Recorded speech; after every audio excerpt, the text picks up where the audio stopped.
अगर तुलना करें कांग्रेस के 5 साल से तो कहीं ज़्यादा हम बेहतर काम करके दिखाएं, लेकिन क्या लगता है, क्योंकि अभी हम सुकमा में हैं, आप अलग अलग क्षेत्र में दौरा करते हैं, आपको क्या लगता है कि सही है कि बात में कुछ कमी है? नक्सल सशस्त्र नक्सलवाद पूरी तरह समाप्त हो चुका है, इसलिए अब विकास के काम और तेज गति से चलेंगे। हम विकास को और ज़्यादा गांव-गांव तक ले जाएंगे। उनके कार्यकाल में रहते हुए अभी तक जो विकास हो जाना चाहिए था, क्या लगता है कि उस गति में, उस दिशा में हो पाया है? वो बहुत निराशाजनक रहा है कवासी लखमा जी का कार्यकाल।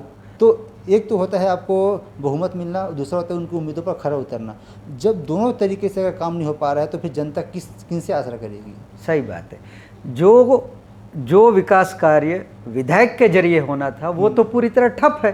कार्यकाल के समय में जब बीजेपी सत्ता में आई तो उसको रुकवा दिया गया, उसको सेंसन को निरस्त कर दिया गया। तो क्या इस प्रकार की बीजेपी ऐसा कुछ काम करे जिसके चलते जो आम जनता को फायदा होना चाहिए वो नहीं पहुँच पाए? देखिए, इस प्रकार की दलीलें रखने में ये बहुत माहिर है। एक और बहुत बड़ी बात है, जो क्वालिटी मेंटेन होना चाहिए था काम में वो दिख नहीं रहा है, और ठेकेदारों पर भी बहुत बड़े आरोप लग रहे हैं कि जो उनके आसपास के चहेते लोग, उनको ठेका दिया जा रहा है, उसमें कमीशन लिया जा रहा है, तो ये भी कारण रहा है। जी जी, ये भी उनका बात है। कवासी लखमा को सिर्फ वही ठेकेदार पसंद आते हैं जो उनको कमीशन, मोटा कमीशन देते हैं। इंफ्रास्ट्रक्चर डेवलपमेंट यहाँ हमें दिखना चाहिए, वो दिख नहीं पा रहा है। तो पैसा आ रही है लेकिन जा कहाँ रही है? नहीं, अब दिख रहा है। जब से भाजपा की सरकार आई है तो विकास का काम दिख रहा है। पीछे जो बीजेपी की चाल है, जो बड़े बड़े उद्योगपति जो बाहर के हैं, उनके हाथों में यहाँ के जो खनिज संपदा है उनको देना है। मैं ऐसे लोगों से पूछना चाहता हूँ जो इस प्रकार की बातें कर रहे हैं, अभी तक का बस्तर में किस उद्योगपति को कहाँ का आवंटन हुआ है, मेरे को बताएं।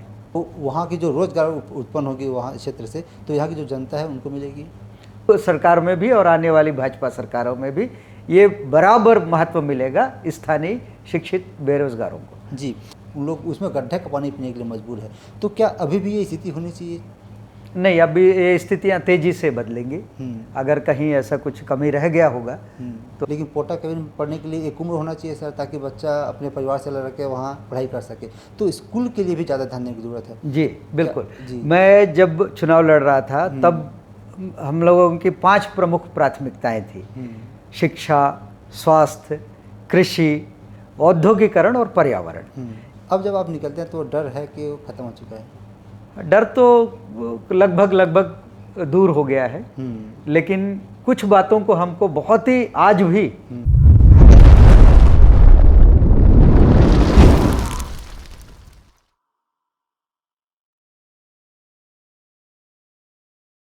नमस्कार, आप देख रहे हैं TNR न्यूज़ का खास कार्यक्रम चुनावी चौपाल। रिटेक करते हैं। नमस्कार साथियों, आप देख रहे हैं TNR न्यूज़ और मैं हूं आपके साथ रुपेश ठाकुर। छत्तीसगढ़ में राजनीति की बात हो और बस्तर संभाग के सुकमा जिले की बात न हो, ऐसा हो ही नहीं सकता है। छत्तीसगढ़ में भाजपा सरकार का 2 वर्ष पूरा हो चुका है, अब 2.5 वर्ष पूरा होने वाला है। ऐसे में जो वादे और दावे किए जा रहे हैं भारतीय जनता पार्टी के नेताओं के द्वारा के जो विकास का गति चला छत्तीसगढ़ में, अंतिम व्यक्ति तक विकास की जो धारा है उसको पहुंचाने का प्रयास किया जा रहा है, वो कितना उसमें सच्चाई है, ग्राउंड रियलिटी क्या है, इसी को हम देखने के लिए, तलाश करने के लिए अलग अलग विधानसभा क्षेत्र के गाँव में जा रहे हैं, पंचायतों में जा रहे हैं, वहाँ के आम जनता से चर्चा कर रहे हैं और समझने का प्रयास कर रहे हैं कि कितनी सच्चाई और कितनी मजबूती उनके वादों में है, जो वादे नेता के द्वारा किया जा रहा है। अभी हमारी मौजूदगी है सुकमा जिले में और हमारे साथ चर्चा में अभी मेहमान हैं यहाँ से जो चुनावी प्रत्याशी रह चुके हैं, स्वयं मुखर्जी। आपका बहुत बहुत स्वागत है। आपको भी और आपके सभी दर्शकों को सादर नमस्कार। जी, भाजपा कह रही है कि जो 2.5 वर्षों में काम हुआ है वो अतुलनीय है, एक विकास का नया गति छत्तीसगढ़ को मिला है। अगर तुलना करें कांग्रेस के 5 साल से तो कहीं ज़्यादा हम बेहतर काम करके दिखाएं, लेकिन क्या लगता है, क्योंकि अभी हम सुकमा में हैं, आप अलग अलग क्षेत्र में दौरा करते हैं, आपको क्या लगता है कि सही है कि बात में कुछ कमी है? जी हाँ, बात बिल्कुल सही है। एक बात मैं स्पष्ट तौर से आपसे कहना चाहता हूँ कि अभी तक हमारे सुकमा जिले के क्षेत्र में नक्सली आतंक का बोलबाला था।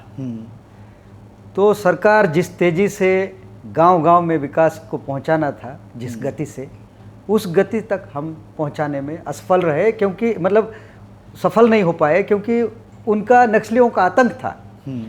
और अब जब हम आपसे रूबरू होकर बात कर रहे हैं सशस्त्र नक्सलवाद पूरी तरह समाप्त हो चुका है। इसलिए अब विकास के काम और तेज गति से चलेंगे। हम विकास को और ज़्यादा गांव-गांव तक ले जाएंगे। जी, मतलब आप ये कहना चाह रहे हैं कि विकास का एक नया अध्याय जी नक्सल खात्मा के बाद से शुरू हो रहा है। जी, शुरू हो रहा है।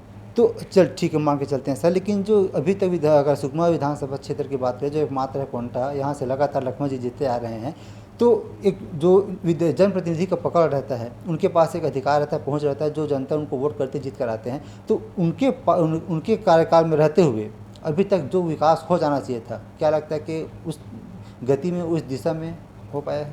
वो बहुत निराशाजनक रहा है कवासी लखमा जी का कार्यकाल।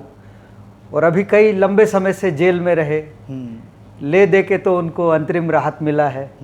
उसमें भी कोर्ट ने शर्त लगाया कि आप सुकमा ज़िले में नहीं रख सकते, तो वो दूसरे प्रदेश में रहने लगे हैं। जब तक कि उस प्रकरण का ट्रायल चल रहा है, उसमें निर्णय नहीं आ जाता, तब तक वो कोंटा विधानसभा से नादारद है। जी, एक होता है ना सर कि आत्मसम्मान वाली बात, जब इतना बड़ा चार्जेस आपके ऊपर लगा है और जेल में भी रहे हैं, हालांकि भी दोष सिद्ध हुआ नहीं है, तो दोष सिद्ध नहीं हुआ है, आपके खिलाफ जो चार्जशीट है वो जारी दाखिल किया जा चुका है, तो एक आत्मसम्मान के रूप में नैतिक जिम्मेदारी होती है एक प्रतिनिधि की कि उस पर सहयोग करे, अपना जो एक पद होता है उसे कुछ समय के लिए दूरी बना के रख ले, ताकि जो जांच है निष्पक्ष हो सके और अपने विधानसभा क्षेत्र में जो कार्य है वो सुचारू रूप से चल सके। इसके लिए जो जिम्मेदारी एक नेता की होना चाहिए, आपको दिख रही है? वो नहीं दिख रहा है। वो नैतिकता है ही नहीं है। वर्तमान विधायक में इस प्रकार के उच्च नैतिकता का मानदंड है ही नहीं है।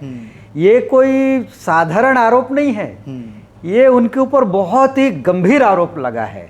और आरोप भी ऐसा है जो कि लगभग 3200 करोड़ का भ्रष्टाचार का मामला है।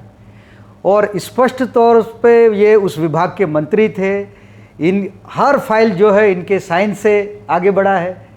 इसके सीधे सीधे दोषी हैं ये, नैतिक रूप से तो है ही हैं। वो देर सवेरे कोर्ट में भी हमको नजर आएगा तो कोई आश्चर्य नहीं होगा। जी, अगर आपकी जो बात है सर हमारी जनता अगर सुनेंगी तो उनको ये लगेगा कि चूँकि आप प्रत्याशी के रूप में रहे हैं और उनसे हार आपको मिली है इसलिए आप ये बोल रहे हैं। लेकिन जब हम यहाँ की जनता से चर्चा करते हैं और गांव तक पहुँचते हैं तो हम उनसे जब पूछते हैं तो जो सुविधाएं उनको मिलनी चाहिए थी गांव में, जैसे मूलभूत सुविधा में क्या आती है सर, पानी आती है, बिजली आती है, रोड कनेक्शन आती है, तो ये तीनों चीज़ का अभाव वहाँ दिख रहा है। तो एक तो होता है आपको बहुमत मिलना, दूसरा होता है उनकी उम्मीदों पर खरा उतरना। जब दोनों तरीके से अगर काम नहीं हो पा रहा है तो फिर जनता किन से आसरा करेगी? सही बात है।